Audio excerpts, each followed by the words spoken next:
Welcome, head coach Adam Bleakney of University of Illinois. You've been over there for 17 years, Adam, and you've coached a lot of great teams. And now you've risen to the level where now you're a Paralympic coach. So let's get on to Tokyo pretty quickly here. Did it live up to expectation? Were you happy with the performances? hmm Yeah, we were prepared for very hot and humid conditions. I think that was in terms of the environmental circumstances we were prepping for. We done training and with prepping with slushies and cold ice vests in order to allow the athletes to better handle the heat. So on that side of things, we were good. Frankly, we weren't as well prepared for the rain and the cold. It was not necessarily what I expected, and so I think we missed a couple medals that we left on the track because of the wet conditions, and as a coach, I take responsibility for that. So as we move through the next quad and less than a quad into Paris.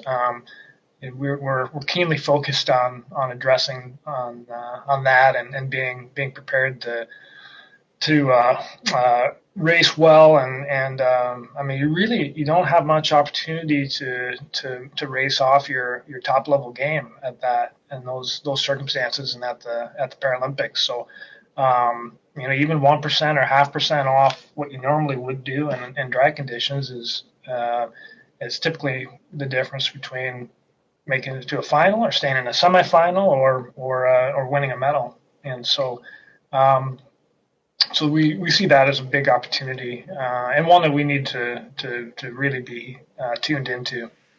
Well, even though you have to address that, Adam, nobody could have anticipated the slot fest, especially the women had to go through. It seemed like every time they were doing a final, the rain was falling steadily. It was cool. You could see their breath. It was, yeah, you're right. I mean, of course, you guys wanted to anticipate and plan for that, but there are some things with weather you just can't plan for. Yeah, I tell you what, I don't think I saw the sun for like 10 days until we took off from Tokyo and got above the clouds. And then I was like, oh, there's sun actually over in this area of the world.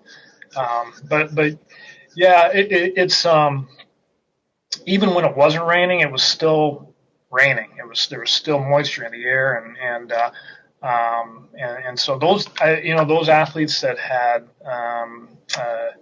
attended to those details and were well prepared, pushing any type of condition in which there was moisture in the air, humidity, light rain or heavy rain.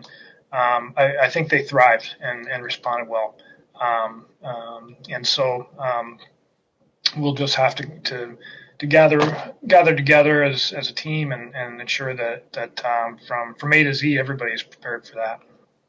You know, Coach, of all the tough things that can happen, it's watching an athlete struggle. So, Susanna Scaroni, she's having a heck of a good Paralympics. Right off the bat, she picks up a 5,000 gold. And then all of a sudden, 1,500 final, glove falls to the track. Her arm gets tangled up in her tri-spoke. What are you thinking as a coach? I mean, it must have felt devastating, not only for her, but for you too.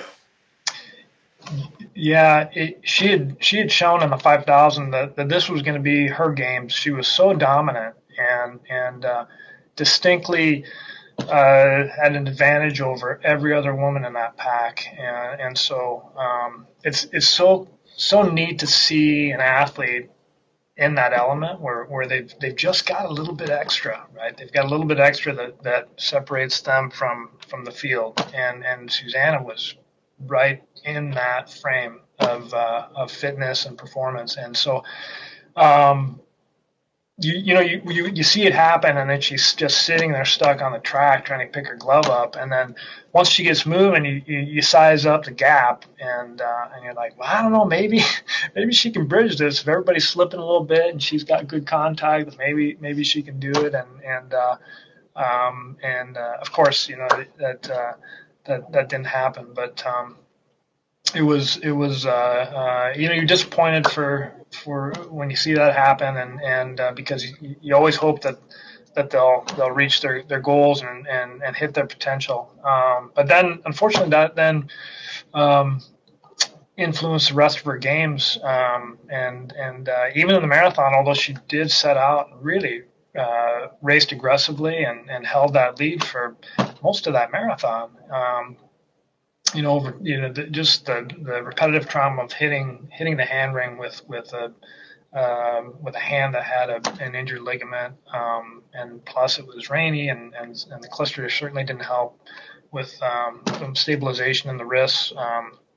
She just couldn't hold on, but really great. Adam, speaking of that injury, because it sounds like it was pretty significant, was it bad? I mean, was she in a state where she was in moderate agony as she was going through the remainder of her events?